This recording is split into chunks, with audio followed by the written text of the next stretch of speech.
La photocatalyse, c'est une technologie vraiment propre quand elle est bien mise en œuvre.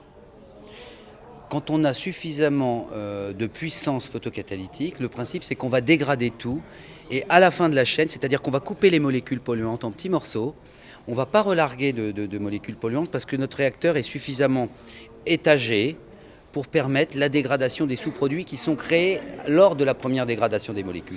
Ce qui fait qu'en bout de chaîne, on crée un tout petit peu de gaz carbonique et d'eau, mais en quantité vraiment dérisoire. C'est-à-dire que si dans cette pièce-là, on met en œuvre une machine, on ne va même pas augmenter de 1% l'hygrométrie de la pièce. Donc on crée des pouillèmes de CO2 et d'eau.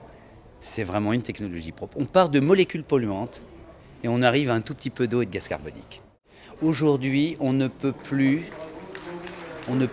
envisager de traiter tous ces patients qui ont des tas de cancers différents. Et en grande partie, certains sont aujourd'hui provoqués par l'exposition à ces polluants qui ont été dégagés, émis par tous les matériaux du bâti de construction.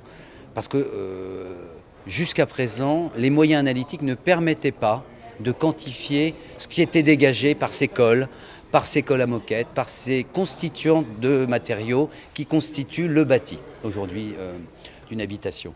Donc ça concerne les habitations des particuliers, ça concerne également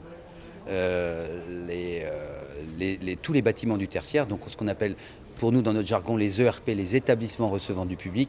Et bien évidemment, on a destiné cette technologie au départ vers les secteurs où la qualité de l'air est le plus prégnante, où le secteur est le plus exigeant, c'est les établissements de santé, notamment les blocs opératoires, tout ce qu'on appelle les ZAC, les zones d'atmosphère contrôlée, les salles blanches hospitalières.